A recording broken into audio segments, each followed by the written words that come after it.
freestyle. Okay, let's go round number 1. Okay, let's see what my opponent does. Now we're doing 5-0, not 3-0, because in 3-0, like, there's a good chance we'll get to like move 25 and I'll be able to flag my opponent. We don't really want that. So E4.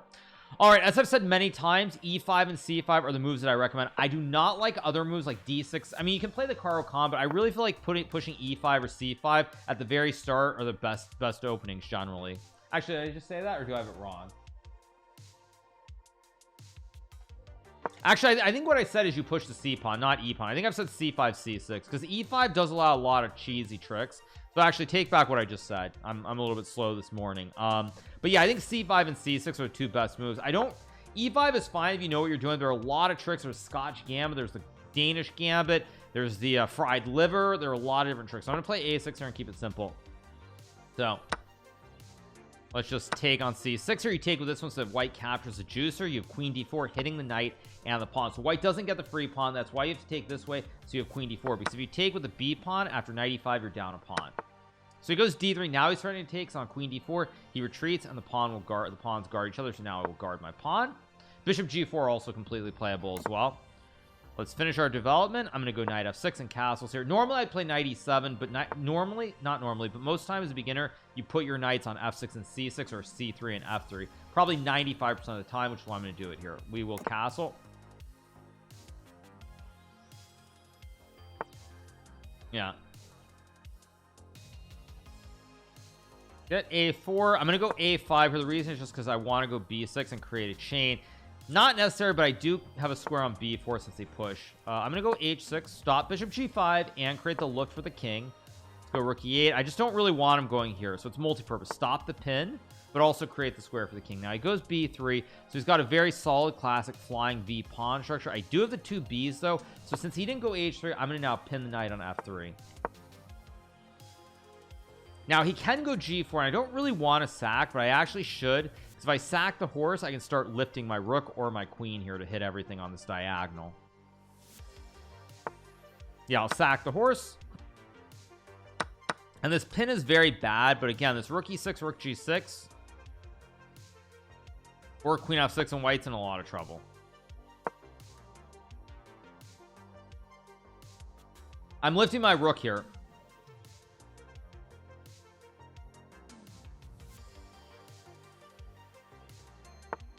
Goes here. Okay, let's lift the rook, put pressure on this file here towards the white king on G1. Bro lifting his rook. Exactly. Yes, I'm lifting my rooks. Let's go here, bring all the boys to the party. I've got the queen, the rook, the bishops are pretty good. Bishop C5 actually might have been a good move. I think bishop C5 maybe was the winning move, in fact, but that's life. Now he's trying to run with the king here, but if he tries to run too fast, I'm going to sack a bishop, and then he's going to get mated here, as we're going to see, I think, in the game.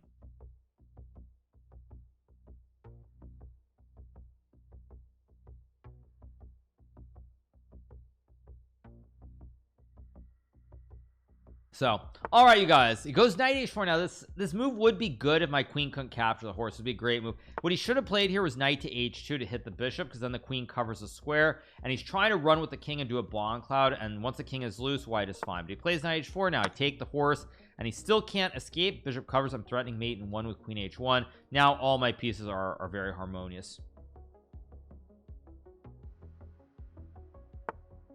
Goes f3. This might actually stop me from the mate. If he gets the king free, there's no mate. So what I'm going to do is I'm going to go here, try to stop him from escaping. I've got bishop h3 check. I've got rook g1 ladders. Goes queen g1, but now I check him, and now the king can't escape. No squares. He has to block, and then I eat the queen, and it's checkmate. No, he played fine. Arena King starts in a little over 1 hour. Yes, little over 1 hour, you guys. So, okay, game number 2. He plays d4. Now against d4, symmetrical is fine. I think I actually generally like more knight f6 to e6, primarily because white can play the London system, and once you put the pawn on d5, there's a lot less flexibility in terms of pawn thrusting. So he goes c4. I'll play e6. Actually, pawn thrusting sounds a little bit dirty, but anyway, let's play e6. How can I play this? I don't know what you mean. Have I covered Danish stuff? What do you mean cover it? Can I go e6? Now he plays a3, so I can't develop the bishop naturally like I would like to. Normally you put the bishop on b4 in a lot of these systems, but he stops me. So now I'm going to go d5, and I want to put the bishop on d6 and create a wooden shield in the middle of the board, because now everything is guarding each other, and I've got the nice wooden shield here to hit everything. The wooden shield looks pretty good. Let's go c6, create the classic connect 3 here. This, of course, is the classic Carlsbad structure, named after Carlsbad, California, the great city in the US. This structure occurs in many openings. It can occur in the London system. It can occur in the Caro-Kann. It can occur out of the Nimzo Indian, I believe.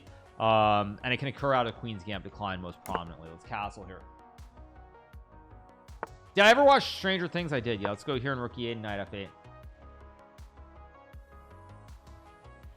I gotta go Rook E8 here. This is a very, very deep positional game.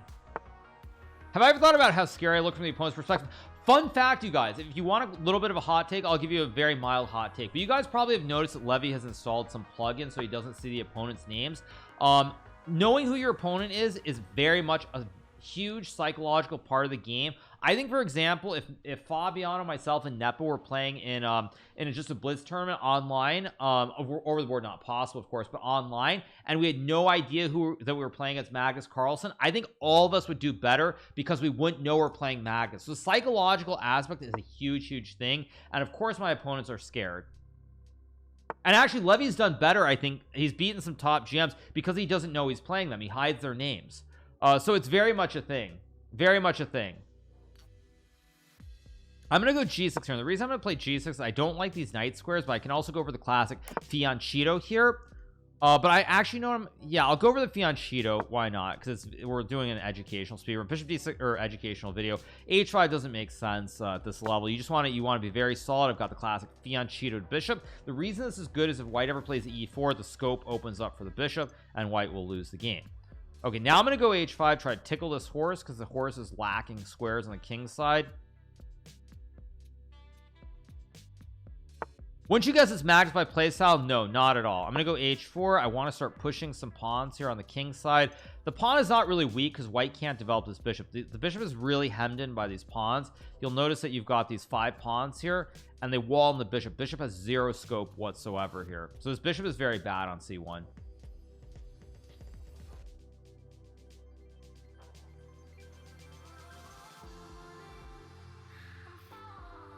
Does not caring who your opponents also have psych? Yeah, but you can't not care. Like, if you get paired against a top GM, you're going to know it. Now, g3 creates some weaknesses around the king. White, however, does not have a fianchettoed bishop on g2. So I'm going to move my knight. If he takes, I'm going to go knight g4 and then queen h4. If not, maybe bishop h3, maybe h3. But his king is very, very loose here, specifically because he's missing the fianchettoed bishop.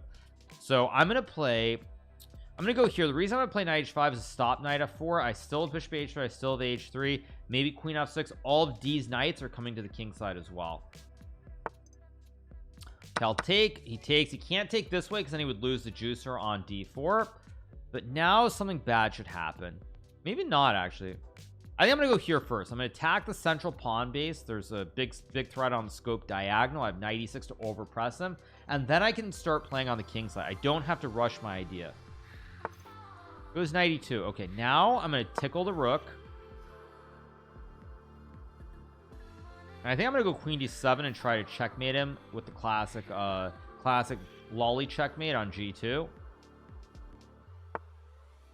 Go here. Here comes the lolly. I'm threatening queen g4 and queen g2 because his king is very naked.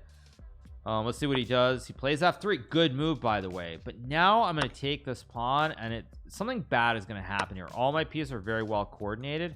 Let's go knight e6 here. My mouse glitched there for a second. Let's go knight e6. Wow, he's playing well. He's defending this incredibly well. I'll go here to hit the pawns. Queen d6 is not a beginner move, by the way. It's a very nuanced move.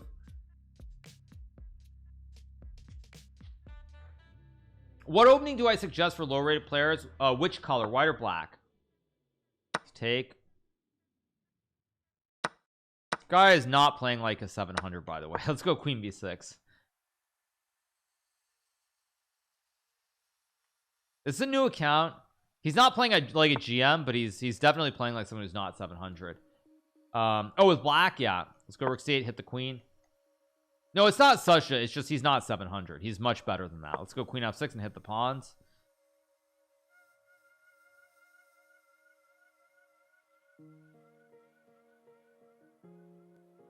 So with black, what would I recommend? Against e4, I think you have to push the c pawn traditionally. I think c5 or c6. Against d4, I would play knight f6 is what I would suggest. Let's trade the bishops. This is a free pawn. Now I'm gonna try to lolly him again on g2 with h3.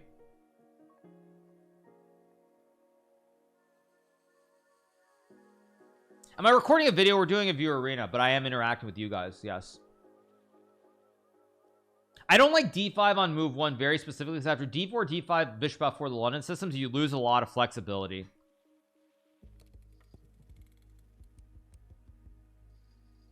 Can I wish Lily Carizzi? Oh yeah, happy birthday Lily Carizzi. He might be watching, so he might actually see what I'm saying. Yeah, he's probably watching. Yeah, he's probably watching. That's true. I'm gonna go rook c2, create the classic kebab on the second rank. He's definitely watching because now he's offering 20 draws. And I can maybe get Castle Mania on the second rank with rook e2 as well. Also, he can't cut me off because I'm attacking the square with both the queen and the rook.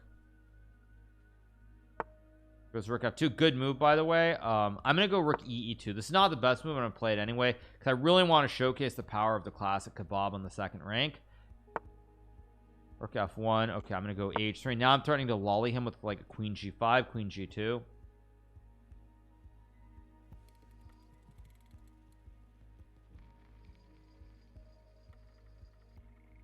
h3 not the only way to win, but one of the better moves. Okay, now with white, I generally recommend, I mean, both moves are playable. I'm a big proponent of e4, but I'm gonna start with d4 in this game. I'm just gonna go with d4. So yeah. Okay, f5. What do I want to play here? Let's think about this. Dutch is not a normal opening at the beginner level. I'm trying to think of the way to punish it. I think the way that I recommend trying to punish it is go for big cheese. So I'm gonna go knight c3, quick normal development. Okay, he plays e6. I'm gonna go a3 to stop him from moving the bishop, and now I'll start my normal development. E3, move the bishop and the knight out, so I get castled. Let's go here. Now most people would probably put the knight on f3, so I'm gonna put it here even though it's not the best square. My opponent's setting up the classic Stonewall Jackson setup here with the bishop and the knight. This is very dangerous if you don't know what you're doing. So I'm gonna go knight e5 to clog this diagonal, and I'm gonna play f4 to create a classic diamond hands formation in the center of the board.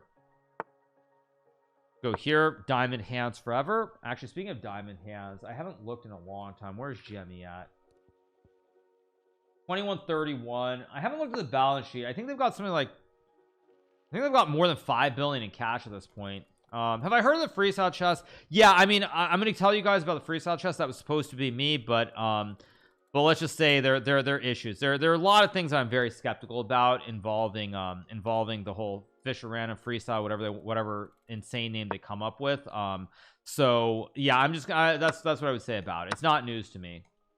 I mean, freestyle is just a generic name they gave to something that's called Fisher random. Yeah, because there were discussions with me about it, and it didn't happen. I'm not sure if Fabiano knows that actually, but anyway, let's take and go bishop e2 here. I can take with the queen or the bishop or go queen a4, but there are a lot of little things related to it, and yeah, I'm not happy about it. I don't think it's going to be a success, by the way. Jokes aside, I don't think it's going to be a success, and I'm very skeptical about the whole thing. Okay, bishop g5, good move to hit the pawn on e3. I'll go bishop g4. I'm going to play the same thing. Both of us are touching the pawns in the center of the board here. Yeah, of course it was supposed to be me against Magnus, but I don't really want to spill any more of the tea leaves. Let's take with the queen here. He goes queen e7. I'm going to take on d5, and what I'm going to argue is that we have a very symmetrical position here. I could have played rook c1 too. Oh, I had bishop b4. I missed bishop b4. Yeah, there's some drama around it, but let's not get into that. I'm gonna go rook c1 to hit the pawn. I can play queen f5 here. I can also go b4. I can play queen a6. But yeah, that's all. I don't really want to get into the weeds of it, but that's what I feel like. I feel comfortable saying that much right now. I would say also, I mean, having heard the stuff about, like, just in general, like, I think the notion, I think people miss miss a couple of key points about it as well. I think what I would say is that, I mean, trying to create, I think the thing that gives the biggest reason that chess is so successful overall is, by the way, I'm not actually better in this game. This guy's 2251. No wonder I'm not better. He's not 700 like I thought he was. Okay, let's take. He's gonna take, and now it's actually, I have to come up with moves, but maybe I can just take and go c6 here. I'm actually starting to push some p in his face. Like, I've got c6 here. I'm starting to push some p. I've got his passed pawn. I have queen f5, queen a6 here. He goes d4, which I thought initially was a good move. It's actually a blunder, because now I check him and I take the juicer. Now I hit the queen and I hit the bishop, and everything's hanging at the same time. So but I think what's being missed with the whole thing is, at the end of the day, the reality is, the thing that makes chess so exciting is the history around it. You've got these great opening names, you have these great players, you know, long illustrious history of chess is what makes it so great. And Fischer Random has none of that whatsoever. And I frankly think outside of the elite level, i.e. 2700 plus, you have no issue with draws or anything else in chess. And I think it's just you're trying to cater to an audience that is not going to really understand it or be interested. So I'm going to hit the queen here. I'm going to trade the juicers and then go d5, use my 2 pawns here on the center of the board and win the game. Have I fixed the painting? No, I've not fixed the painting. It's still sitting on my, it's sitting on my shelf right over there. So okay, it goes queen g4. I'll just trade the bishops. I'm going to go queen e6 to hit the rook. I can play d5 here. I'm doing well. So yeah, I mean, I think, like, if you're a casual fan who's like 500 just playing chess, or even if you're 1500, your Fischer Random has zero appeal to you whatsoever, because you literally I mean, the pieces are being set up on weird squares. It's hard enough even with the pieces being on the regular squares. I just don't think there's really, I don't believe in it, is what I would say. I really don't. I'm gonna go c7 here. My idea is to maybe push p with c8 queen. Might be a mistake, actually. In fact, I think it is a fairly serious mistake. Yeah, he's got queen c3 now. I'm too slow, so I'll go here. He's got e3. I've completely fumbled the bag in this game. I mean, I guess I'll go d5 with the maybe I didn't fumble, because e2 I can go rook g1, and I'm still pushing both my p up. My p is still going up the board here. Maybe I didn't actually mess this up. Everything's kind of hanging for both sides. Sometimes you want to see new ideas, at least. But I mean, I would make the argument, the reason I think it's also if the timing is wrong for this, is because at this point in time, if you look at the players who are breaking through, it's the juniors are starting to break through. So if you look at Alireza Firouzja, you look at Pragnananta, you look at Arjun, obviously. That's 3 of them. Who else? Oh, Gukesh, duh, I forgot about the one who's playing the match. When you look at all the juniors who are starting to break through from India, they are the future of chess at this point. They are going to dominate. There's Noterbeck as well, and so I think they all love classical chess. They love classical chess, and so like the Fischer Random would make sense if it's like 3-4 years ago when like Fabiano, Nepo, myself, Magnus were all dominating. But the juniors are starting to dominate, and because they're starting to dominate, I think they love classical chess. They're not sort of they're not jaded in the way that a lot of the older top players are. So I think it just doesn't make a whole lot of sense. Now I take, so I can stop the ice skater with rook e1. Now I go check. I force the queens off, and the 2p run up the board with checkmate. Of course, I'll play h3, create the square for the king, so no ice skaters, and that's GG. I like Fischer Random, but I think the notion that Fischer Random is supposed to overtake regular chess is just insane. I think it's absolutely insane. You get e4. I'm going to play the Caro Kann. This game, one of the openings I actually really recommend here.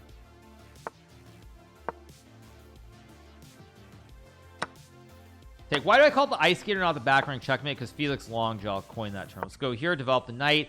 I want to put the bishop outside and then play e6. I'll go here. I want to play e6. I could have played e6 here. It's actually at a higher level, a better move, but I don't want to wall the bishop in behind this pawn chain with no scope. So now I want to go here, and now the bishop is outside of the chain. See, the bishop has massive scope on f5.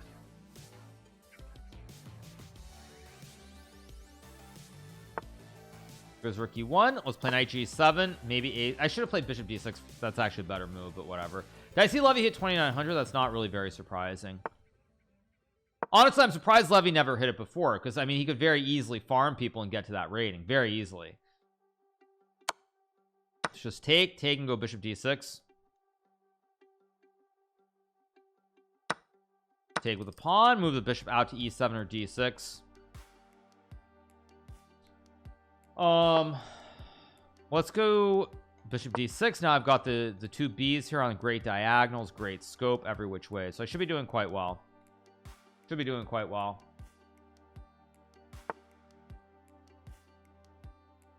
Goes h3. Let's castrol the king out of the middle of the board. Okay, I'm gonna go c5 here. I'm gonna get rid of this one weakness because I can create great scope. I can also use this open lane for the tower. Why does it feel like a 2500 GM is leagues away from 2750 GM, and a 1200 is not far from 1500? Because they're levels to chess. That's why they're just level. Whoops, grabbed. Meant to grab the rook. Let's go here. Yeah, I meant to grab the rook, and I grabbed this this corner arrow or whatever it is. There we go. Okay. So now I'm gonna play on the open lanes here. A lot of great stuff happening.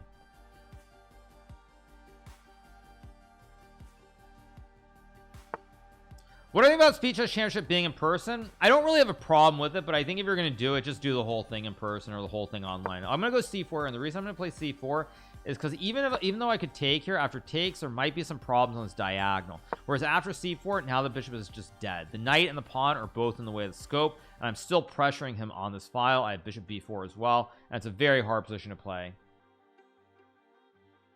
I mean, they're levels 1200 and 1500. The understanding is very minimal. It's very basic stuff that's different. But 2500 and 2750, it's a plethora of things. It's the opening knowledge. It's the end game knowledge. The knowing where to place pieces in the middle game.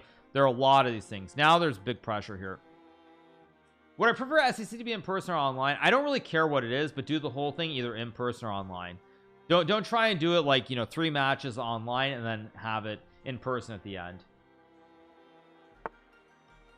Goes queen d2. Okay, now I'm gonna pin the knight, and now there's big trouble for white. Big trouble. There's queen c7, rook c8, a legendary triple stack incoming. I was in Paris for the event. The room was hot. Yeah, actually, I should have asked for a fan when I was playing Ali Reza, because I started sweating at some point during that match, and I didn't. Magus did, and then of course after seeing Magus do it, I asked for one for the second match. But yeah. Go here, maybe rook c8. You almost cried due to the fact it was in person. Why don't you care? What do you mean? No, what I'm saying is you do the whole thing in person or the whole thing online. I think trying to split it up is stupid. Maybe you're misunderstanding what I'm saying. I'm saying that you should do the whole thing one or the other. You should not split it up. Like, I think if you have 16 players in person over the course of I'll take the rook and go rook c8 with a legendary triple stack. You should basically just do it all in person. Do it all in person, do it all online. Like, do it in like 4 days. I'm gonna take the horse. I've got all these pieces. Let's trade now. I have a rook for a bishop, so I really want to trade off the materials here. So I'm gonna go queen c3, try to force the last big piece off the board, and now my rook will just eat everything and win the game. Let's take. So that's my take. Is I don't. Okay, now I can check him and collect the juicer, and it's GG.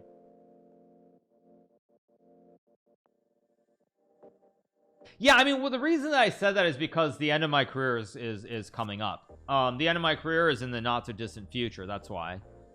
So obviously for me, it's nice to see something happen in person.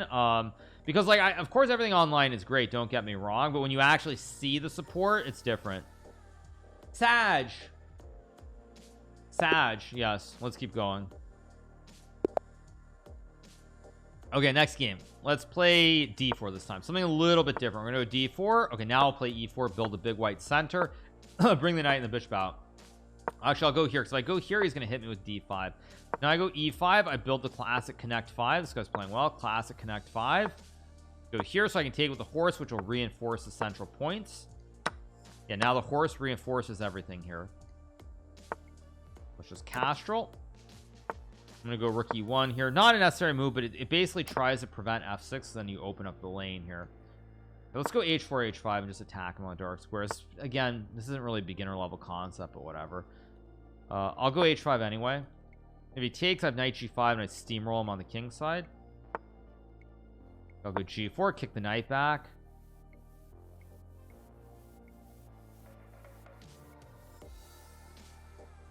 How many more candidates do you think you'll play? That depends how many I qualify for. Now I'm gonna play a weird move that you guys might not really understand. I'm gonna go, or no, maybe not. Let's just go here and rook h1. I was worried about this and queen b2, but now I'm not so worried. Let's go here. Am I watching baseball? I have watched some baseball, obviously. I have. Actually, yeah, I have. Let me get this one. Oh, but if I put a cap on, I actually no. If I put a cap on, I can't have headphones on. Okay, I'm gonna go here in queen h2, but I'll put a cap on for a minute. Where's my cap?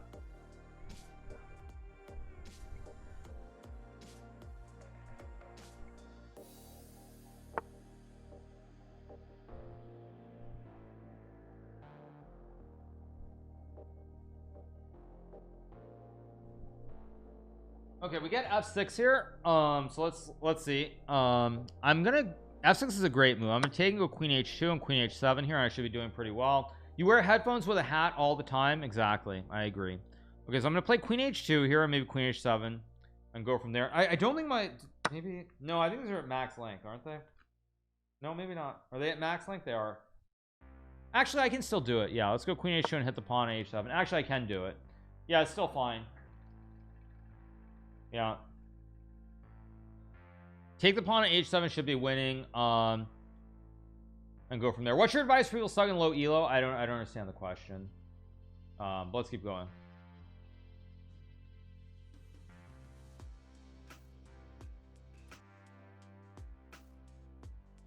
We're still happy. Goes f5. I take the juicer. I've got knight g5 check here. Hit the king, win the knight. Attacking is one of those things that at the lower level you want to do. You want to try and do a lot. I will cover the US championship later. Yeah, just take. Yeah, I grew up as a Yankees fan, but I stopped rooting for the Yankees in the early 2000s when they got rid of when the Yankees got rid of like the great players who were a big part of the dynasty. Like there should be a checkmate here. I think I go check and mate. I think that's just checkmate. Yeah, it's just checkmate. I can take either way. I'll take it with the pawn because it's more beautiful. But the king is stuck. There's nowhere to go. The pawns guard each other and the king can't go back to the queen. But anyway, yeah.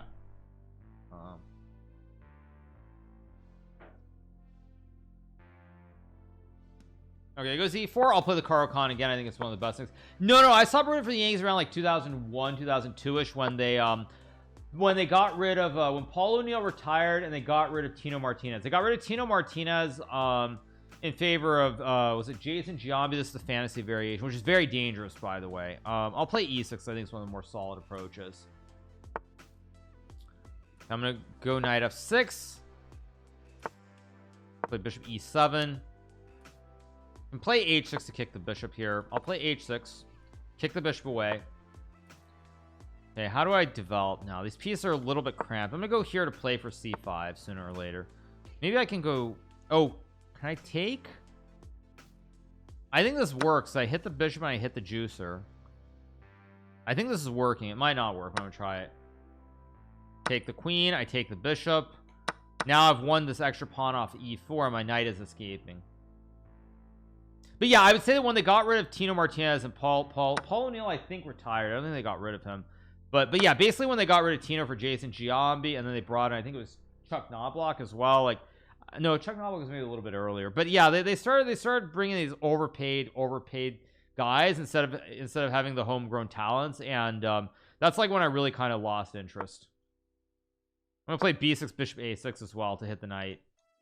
But yeah, I mean, I obviously can talk sports. That's one thing that actually I was gonna say about Levy that's very weird. Like, he grew up in New York and somehow he's not like a diehard sports fan, which is kind of strange, because I grew up in New York and I'm just a diehard sports fan. I grew up, you know, rooting for the Knicks, watching the Jets and the Giants, following the Yankees very closely, obviously. Knight b5 is a good move, by the way. I'm just going to take and move my king over to guard the juicer. Let's go here, guard the pawn so I can release the rook.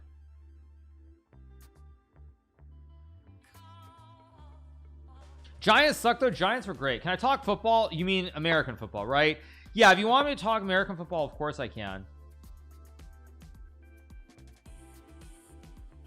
But yeah, I think what I would say, 1 second. How do I do this? This rook is really cramping my position. I'm gonna go here to kick the rook, and I want to get rid of this weakness.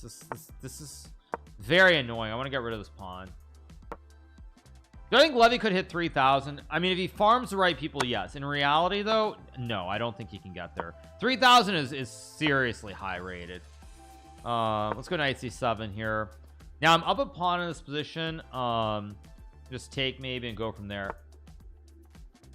Goes knight f1. Okay, now I think actually, do I want to go here or trade? I'm gonna go here to hit the pawn on d4.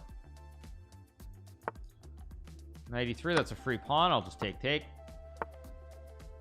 I can take on c3 here. This should be good. I guess I'll go knight d6, maybe knight c4 somewhere.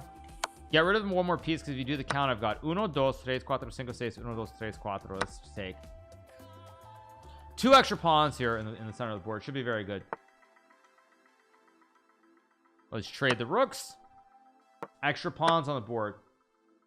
Extras. Let's go here. I don't want to let him get the kebab. Go here, support the pawn. I could take, I think I will take, because I have rook g8 to hit the pawn. And again, I'm simply up 3 pawns here, and he can't really guard everything. Take. Maybe rook c2. Hit the pawn on c3, and now I win the game. Do I watch Benjamin Bach on Twitch? I don't watch chess on Twitch. When I watch Twitch, there are only a handful of channels that I watch these days, and that's not one of them. I take, and now I've got so many pawns. I've got 4 extra juicers, and they're all connected too.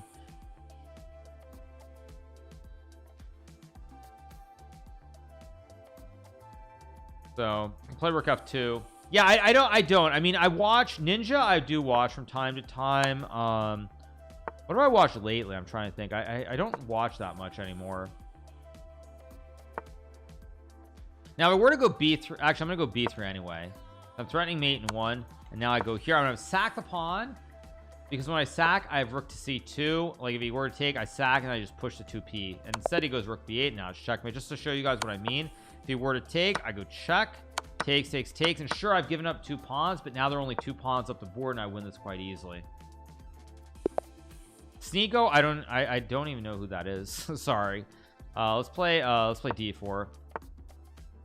I'm gonna play the England gambit, which is definitely not recommended, but you have to be very careful how you play this. I'm gonna go bishop f4 followed by e3.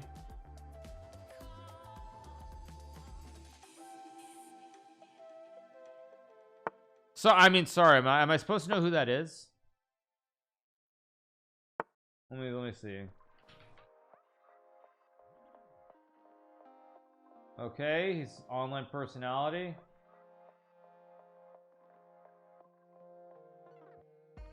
Okay.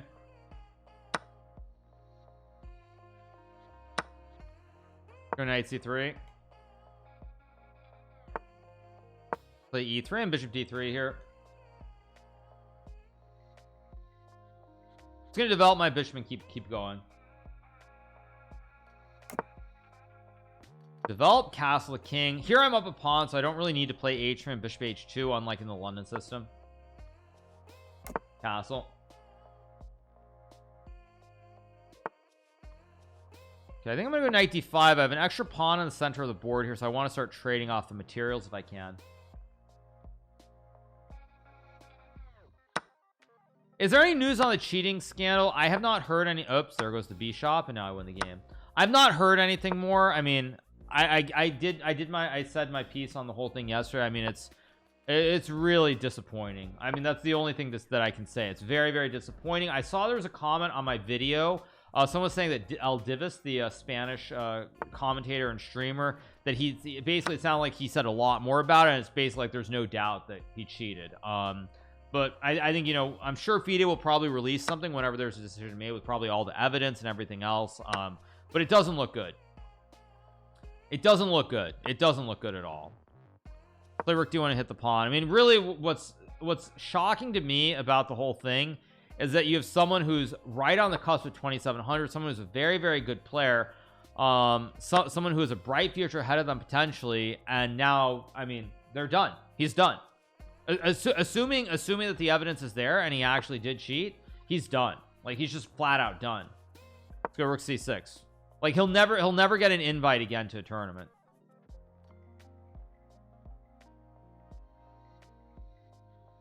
Daniel thought it was unbelievable, the method he used. I mean, you have to be kind of brain dead to do that, in my opinion. But I've always said chess players aren't really the brightest tools, and they're not the bright. Everybody assumes they're geniuses. Chess players are not geniuses. I'm playing h4 first of all. I create the look for the king, and I can also hook with knight g5 to go for the checkmate here. No, I think he'll suffer forever. I don't think he's going to get invites, period. A good example was Sebastian Feller, the French player who was Sebastian Feller was a French grandmaster around like 2670 2680 I think it was, and he was caught cheating in the chess Olympiad, I believe in 2010 if I remember correctly, and his career never recovered. He actually played a few tournaments afterwards. Oh, that's a Botez Gambit. He played a few tournaments afterwards, but he never improved. He never got invites, and his career never came back in the same way.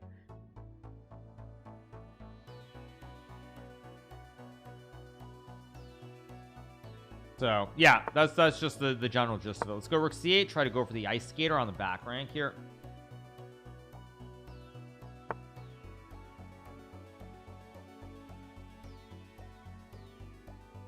It goes, what, he played rook f8. Okay, I will go bishop d6 here.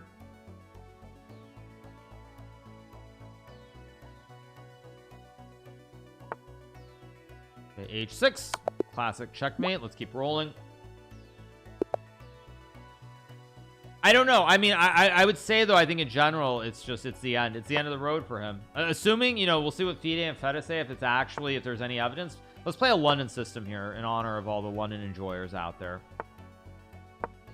Actually, in terms of educational content that I did, by the way, that's actually what I'm proudest of. I think I've said this before, but I'm probably for in terms of educational content, I'm proudest of the two collabs I did with Fusely and Pokimane on the London system, probably when it comes to educational content.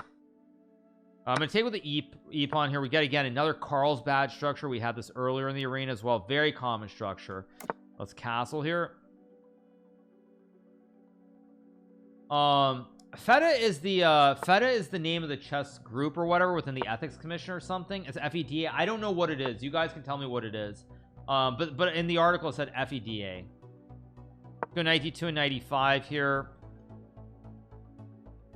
I don't know. Oh, sniper guy here I just noticed this guy's username. Feta cheese. Let's go back. Feta cheese maybe. I'm gonna go 95 here. I can start rerouting my piece. There's also queen g4. He trades, I get queen g4. There's also a second mobile phone found. Wait, what? Okay, I'm gonna go f4 here to overprotect the horse in the center, followed by queen f3 and queen h3 and g4. This is actually exactly, I remember, right? This is exactly what I showed to Pokimane in the London system all those years ago. If you can get this overprotected horse, you just play on the king side. Yeah. Let's go queen f3. Feta is the Spanish Chess Federation, Federación Española de Ajedrez. Okay, fair enough.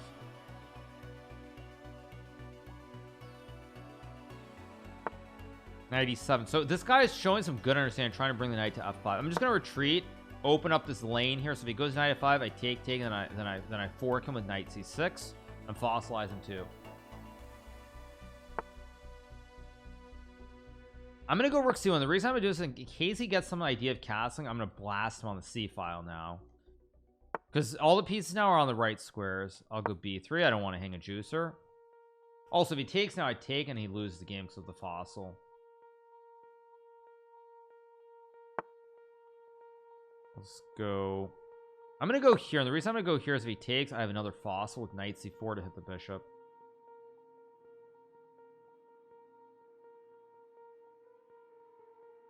I must be relieved to win Title Tuesday again. I mean, I've been very close to winning Title Tuesday, so it's not like It's the thing is I flubbed it up when I played Jose. I had it won twice in the last month. I flubbed up that last game against Jose where if I even draw, but I was trying so hard to win, of course, if I even draw that game I win title Tuesday. And then there was a horrible one from London last week or 2 weeks ago where I drew the final game against Bortnick and I should have beaten him. If I beat him I would have won, so I should have won both those title Tuesdays.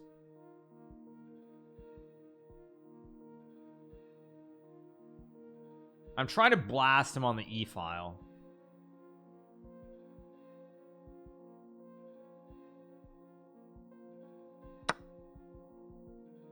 Ederico Martin says there were 2 phones found at the championship. The second one is a Motorola with no SIM card. This afternoon the police will intervene to find the actual owner. If it is Shevchenko or a person actually close to him, all will be easy, but if it is of another participant, the complication will be major. If it's another player, that's like there's gonna be a real problem. Actually, if it's another player's phone, if it's another person's phone where I mean like this is probably gonna go on YouTube, so I won't use the certain bad word, but we're in really bad shape. I'm gonna take with a rook here. Like we're in really bad shape. If it's not Shevchenko's, like if it, let's just say it's a phone of like some random 2500 GM, it's like oh geez, oh geez, oh geez. The disaster that'll be an epic disaster if that's the case. This guy's not 500 either. Oh, he took with the bishop. I thought he'd take with a knight, or not knight, the pawn. No, Chess World is cooked if it's another player. Yeah, they're cooked. We're cooked. I'm not taking a draw. Thank you for offering. Go here. I can take and play knight g4. No, we're actually cooked.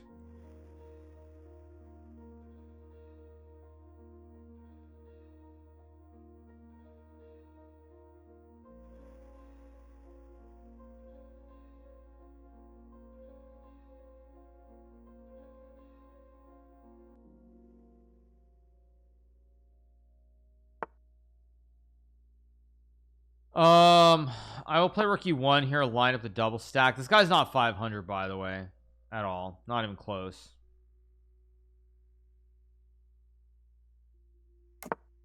Okay, castle's probably a good move. I'm gonna go here to hit the knights again. I'm trying to overload him in the center of the board here.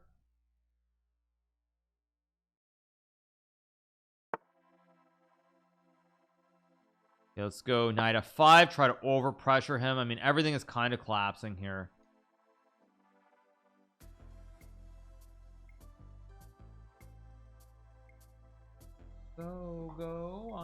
Go on. I played this guy in many speedruns. Really? Okay, that's unfortunate. Really? That's unfortunate. What do you play? G5? Let's just go here. Keep rolling. Keep rolling. This guy, he's not cheating, no. No, he's not. Wait. He's not. I don't think he is. I think he's just smurfing. What do you play? He didn't move. Keep going. Actually I'm gonna sack the rook and now I take, and suddenly his king is stuck in an uh-oh spaghetti-o moment. He drew me once. Really? Okay. No draw. Better luck next time. Next tournament for me will be this event in St. Louis, Missouri. I'll be playing in St. Louis. Okay, I'll be playing St. Louis. It's 960 or freestyle, shall we say, although freestyle is just not what it should be called. Let's go c5 here. So I'll be playing in the Fisher random event in St. Louis. Let's play a Sicilian. I'm gonna play, I think, the dragons. I'm gonna play g6. I think the accelerated dragon is one of the better Sicilians that you can play, actually. I think it's one of the simpler systems, actually. The streamer Andrea Botez plays this system. I think it's the only system she knows, but I think it's very stable, very stable. So I take, and now I have rook b8 to hit the juicer. I've got the diagonal open as well. I will play Arena Kings. Let's go knight f6. He can play e5, then I go knight d5. In fact, I'm gonna play d6 to stop it now. Maybe knight g4, maybe just castles. Let's go here, hit the pawn. We're gonna start to see the dragon bishop come alive soon. Is it something against Americans, not saying Fisher random? No, I think it's that it's just people are weird. Yo, why does the queen work while the king just chills? You guys might not know this, but actually in the animal kingdom, if you look at lions, you think about lions, these great fierce animals, you might not know this, but actually the male lions generally just sit around and they're lazy all day long, and the females actually go out and hunt. So chess is actually a game that emulates the animal kingdom of the world more than the human world, world, or the human kingdom. I'm gonna play queen b6 and hit the pawn at f2. That's a Botez gambit. Speaking of Botez, I'll take the queen and now I should win the game. Anyway, based. I knew someone was gonna get offended by that. Let's go bishop d4 here. Yeah, so actually when people say chess imitates life, they mean chess imitates the animal life, not chess imitates the human life. You have to make that distinction. Very important to note. I'll take the juicer. I'm gonna go king g7 and mate him on the h file. Chess is animalistic, yes. Okay, he goes c4. I still think knight f6 e6 is generally what I recommend. Let's go d5 here.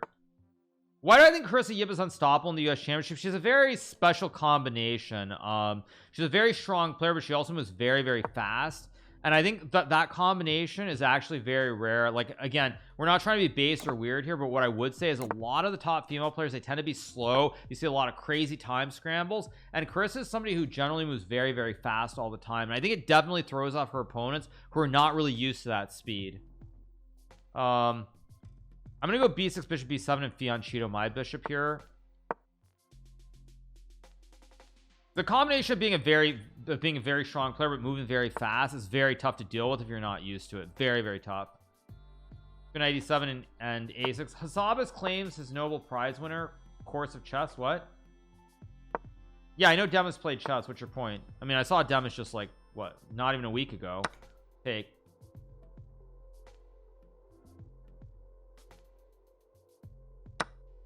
Takes. Okay, I guess I'll take. I'm wondering if I can grab this pawn. If I grab the juicer here, takes queen d4, takes queen d4. He's lining up the double A batter and hitting everything, but I have knight f6. I think I can get away with it here.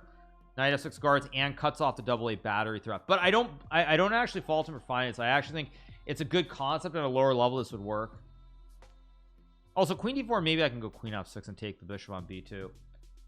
What is the ionic compound of mercury sulfate? Do I look like a chemist, you guys? Do I look like a chemist?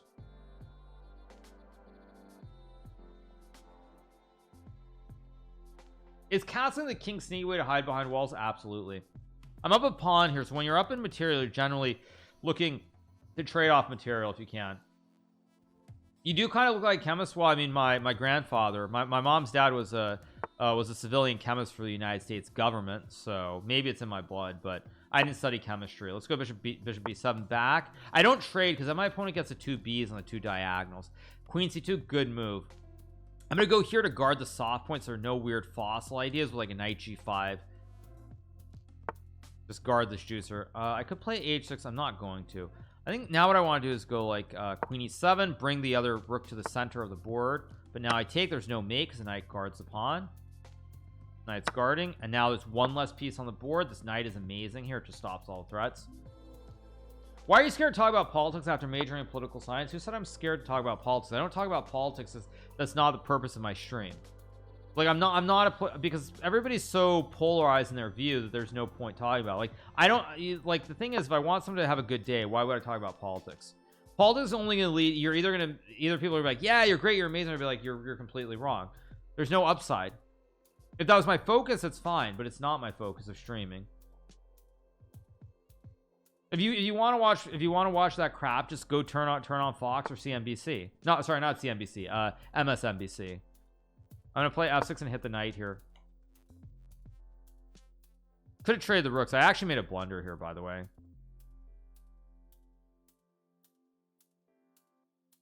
Yeah, I should have traded the rooks and then played this, because now if I take his queen h7, now I have to work to win the game. Rook e6 was a nice sacrifice. I missed it. It's a business thing. It's not really about business. If I think about it, I'll explain it this way to you guys. I'll explain it this way. If I think about it fundamentally, okay, why do I stream? Like, legitimately, if we go back, like, forget about contracts, forget about money. Like, why do I stream? What is my goal for what I want my audience to get out of my stream? Straightforward. What is the point? We're here for chess in the stock markets. We are. We're here for the stock markets. Okay, let's see what's going on. Let's take a look at the market. What's going on? Or wait, wrong one. Or wait, where am I? Here. Wait, wrong one. Here we go. Let's move this off. I'll take the rook. Now let's keep going. Okay. Or he's gonna move the knight. I don't know. He's gonna move the knight somewhere. Actually, I'm hitting everything here, so he's got to be very careful. But yeah, what is the purpose? This knight, that's a free rook now in the game. Like, I think a lot of people when they watch streams, they're trying to get away from all the nonsense out there. I don't know. Oh, that's a Botez gambit.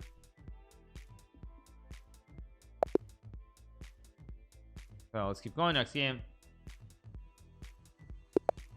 Yeah, like I don't think people watch stream. I don't think they turn on Twitch or Kick or whatever or YouTube because they want to see politics. I think if they want politics, they're going to literally turn on the classic old normal television.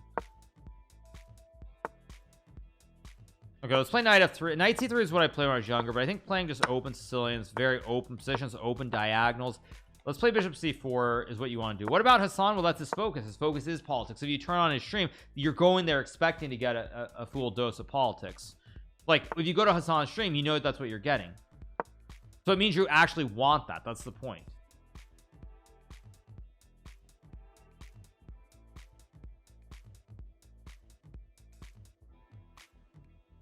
So yeah, I mean that's just my takeaway. I'm gonna start attacking him. This is of course a famous system that was played by the first American world chess champion, Robert James Fisher. But I see no reason to, because everyone's agree or be pissed off, and I don't think that's good in general. I don't see the point. You like ETA by New Jeans? What is ETA? What is New Jeans? I don't even know what that is. Sorry. Or wait, actually I don't know what that is. But is that weird thing with that weird guy? What's his name? It's something with a W, right? Is it Weenie? It's something like I forget what it is. I've seen something. I don't want to say the works. I think it's a maybe you can say that, but oh, it's Ween. It's I thought it was something with a different ending on it. But anyway, whatever. Let's go bishop e3. Yeah, I thought there was going to be an IE after the WEEN. But anyway, let's go bishop e3 here and defend. Han said he's the best junior player in the world. Okay, I'm gonna sack the bishop here. Is a very thematic thing that you do in the Sozin system of the Sicilian. Take and go knight f5. Did Hans actually say that recently? He might have said it in the past, but if he actually said that like yesterday or something, that's crazy. I highly doubt he said it though. That feels like something he said probably like a few months ago. If he takes, I take, and here come D's knights. But you know, one thing I would say though, actually, like jokes aside, speaking of Jason the Ween, is like that's a good example of like a huge difference between like the streamer mentality and like the competitive mentality you have in something like chess. Because when you look at it, when you look at it, what was I gonna say? When you look at like that whole subathon, because I mean, of course, I'm familiar with the subathon. Play e4 knight c3. Like there were streamers who started appearing on a stream, which helped the momentum grow a lot. And in chess, that would never happen actually. Like because people would never go out of their way to help someone who's on the rise. You'd be think it's competition and like this, that, and the other thing. And it's a good example of the difference of like of normal streaming versus like, you know, a lot of people in the chess world. Huge difference. Go knight f3 and g3 and bishop g2 here. Abort? What's abort? I'm gonna castle. Oh, it's this dude. Oh, I didn't even notice the username. Okay, it's Castrol. I'm gonna try to win this game quickly. But no, my point that I was gonna make though is that yes, I think like when you see wasn't it like I feel like all of them appeared. Like wasn't it like initially I think it was Cutie Cinderella, then it was like Valkyrie, and then I think it was Pokemon and a bunch of them, and like they all did stuff with him. And like in chess, for example, you'll never see a mass collaboration that way to help someone or something along those lines. Well, you helped every other streamer. Yeah, well, we don't need drama today, so let's not get into the drama. Okay, I'm gonna go f4, attack on the king side here, try to open up the board.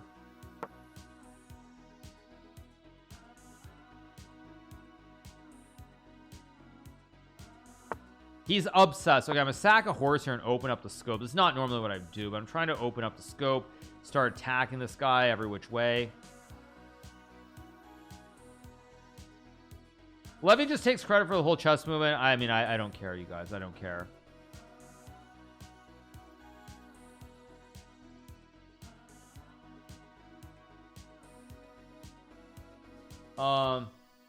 Stocks or chess?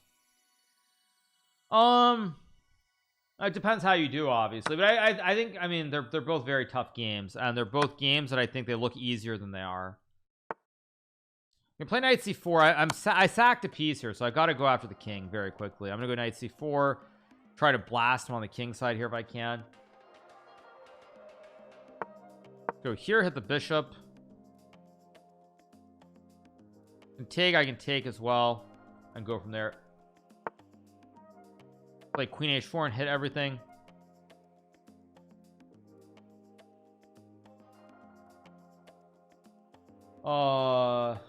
Yeah, you guys, we don't need drama. I think what I would say on the general topic, though, and this happens in a lot of things, is like people very frequently, they forget the people who helped them on the way up.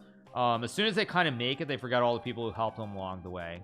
And that's actually one of the reasons I know a lot of people get mad at me for like using these XQC terms and everything else, but it's sort of my way of like paying tribute to the people who helped me really build up everything in streaming.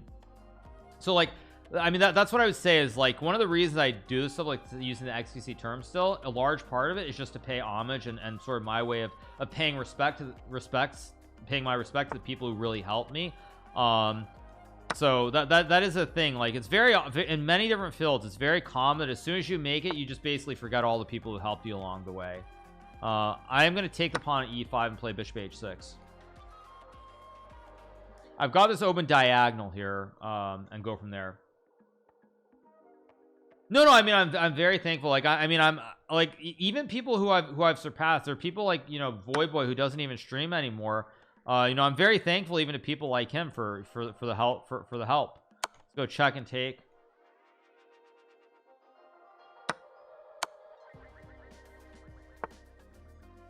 Guess I'll take and check.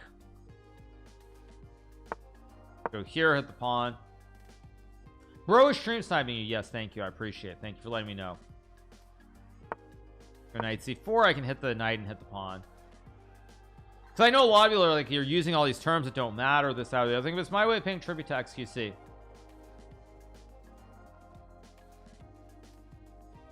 Any thoughts on Micron? I mean, I've been in and out of Micron a lot over time. I don't know where it's at today. It was at like, what, 100? It was down 4% yesterday. Oh, it's back up 4% to 108. I mean, I've followed Micron for many years now. I mean, honestly, I think it's overvalued. But it did when it beat earnings in March, or it was February, when I bought a bunch of calls into earnings where they crushed it. They broke out of like a 20-year pattern. I think it was like they hadn't broken above like some price since they hit that high in, I think 99 or something. Maybe it was 99, I think it was. So like they could go up. I mean, it's a chart that reminded me a lot of Microsoft. Like Microsoft was literally $30 for, God, like 30 years or something. Like 30 years maybe. It was like $30 forever, and then as soon as it broke out, I mean, obviously it just gapped up to 300, now 400, and everything else. Okay, I'll take the horse, I'll take the pawn with the fork, and I should be winning the game. Oh, he's gonna try to stall me out, isn't he?